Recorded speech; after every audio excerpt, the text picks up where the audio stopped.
Today we have three important things we need to talk about in cruising. We've got to discuss what's going on with the Princess Medallion. I'm wondering if there's a little bit more to it than meets the eye. Second up, we need to talk about the Wonder of the Seas and what happened on that ship. Finally, Carnival is taking another look at the changes that they made to their loyalty program. So let's go ahead and get started.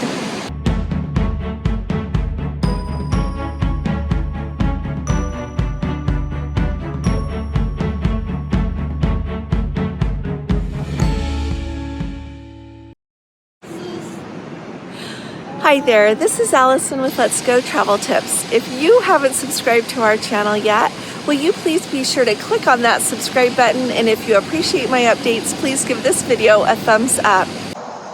So first up today, I want to talk with you about what Princess is doing with their medallion, or maybe what they are not doing with their medallion, and I want to hear your comments, alrighty? So pop them in the comment section below.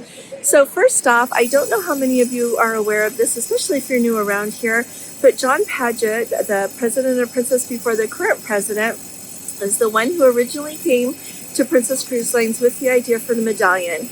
It is a takeoff of what the Magic Band is at Disney World and Disneyland. So it really impacts your experience while you're in the park. You can go and have a great time without it, but with it, it kind of changes everything into a little bit more of an amazing experience.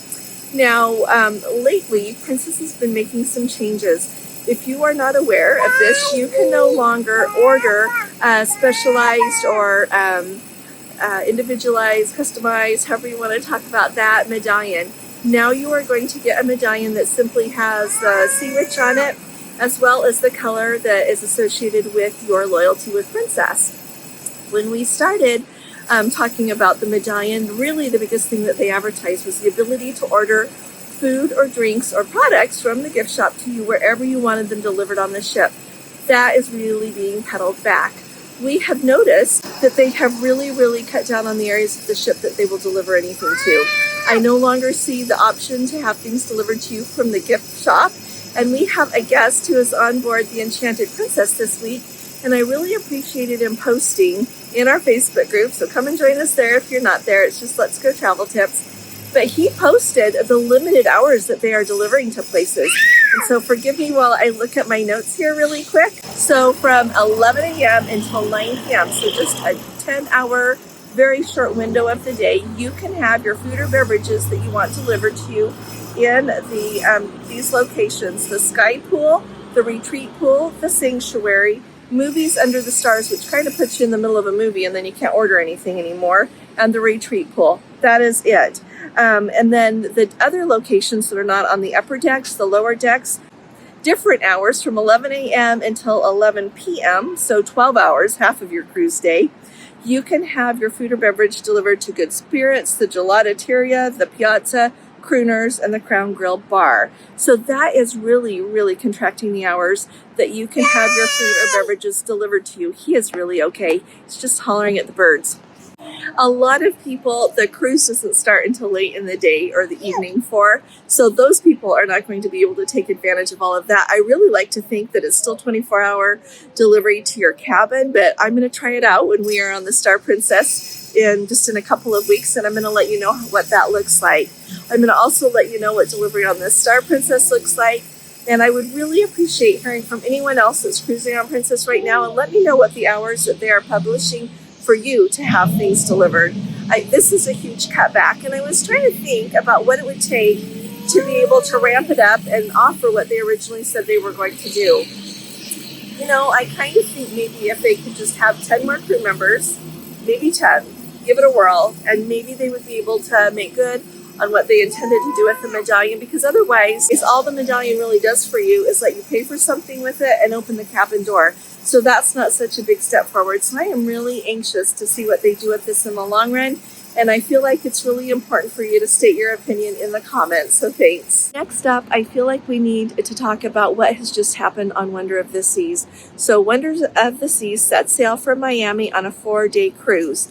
And they get out, and on the very first day, there is a fight on board, an altercation that people were fighting to the point that 2 people had to be hospitalized. So they had to turn the ship around and take it clear back to Miami, drop off the cruise passengers, and then head out on their vacation again.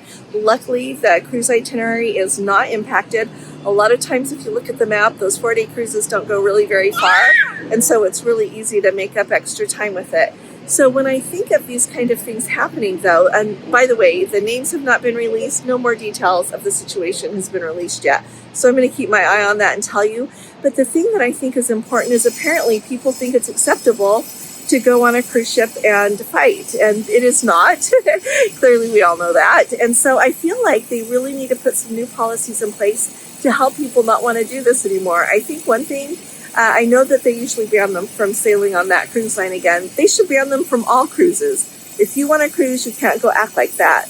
Number two, I feel like they need to go ahead and put people in the brig when they do these things. If you're involved, you go in the brig. You have to stay there until you get back to the cruise port. Let me know in the comments what else you think that they could do to help this not happen.